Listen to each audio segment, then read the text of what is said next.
Bismillahirrahmanirrahim. Assalamualaikum warahmatullahi wabarakatuh. Perkenalkan, nama saya Andi Nur Fadilah dengan NIM 2002 0650 0001, Prodi Pendidikan Vokasional Mekatronika Universitas Negeri Makassar. Di sini saya akan membahas mengenai pengenalan media pembelajaran. Yang pertama-tama, yang perlu kita ketahui adalah apa itu media pembelajaran. Media pembelajaran adalah segala sesuatu yang dapat digunakan untuk menyampaikan pesan atau informasi dalam proses belajar mengajar sehingga dapat merangsang perhatian dan minat siswa untuk belajar. Macam-macam media pembelajaran yang akan kita bahas kali ini adalah: yang pertama media visual, yang kedua media audio, dan yang ketiga adalah media audio visual.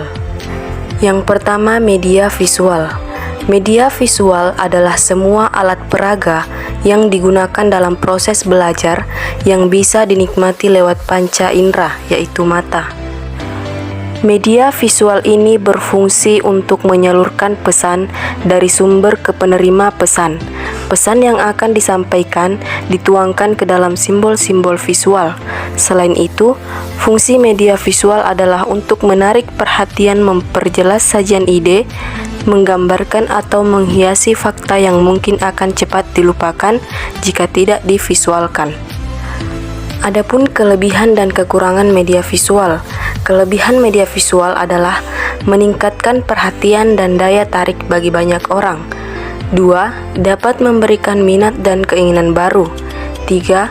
Dapat menanamkan konsep yang benar. 4. Dapat memberikan interaksi terhadap peserta didik serta lingkungan di sekelilingnya. Kemudian, bisa mengatasi persoalan keterbatasan pengalaman yang dimiliki peserta didik. Dan yang terakhir, analisa sangat tajam, bisa membuat orang banyak dapat mengerti maksud dari isi beritanya.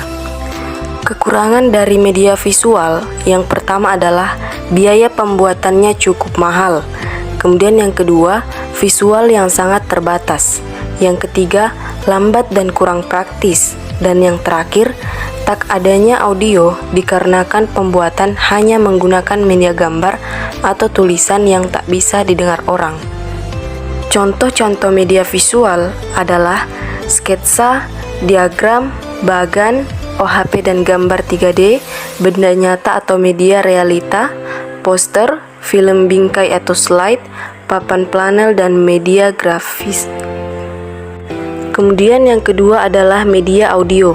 Media audio adalah media untuk menyampaikan pesan yang akan disampaikan dalam bentuk lambang-lambang auditif, baik verbal atau ke dalam kata-kata atau bahasa lisan maupun non-verbal. Fungsi dari media audio adalah sebagai pemusatan perhatian dan mempertahankan perhatian, mengikuti pengarahan, melatih daya analis, menentukan arti dan konteks, serta memilih informasi dan gagasan.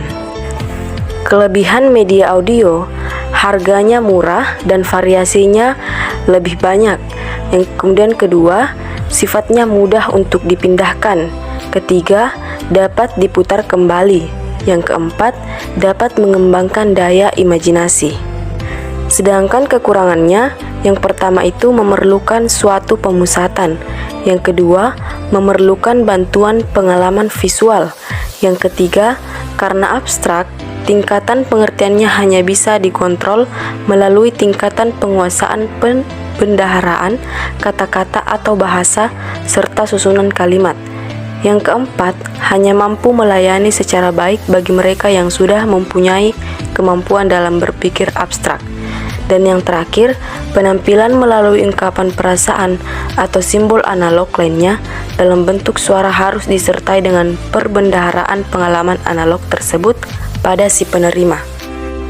Contoh-contoh media audio, yang pertama ada radio, kaset recorder, piringan hitam, pengeras suara, dan telepon.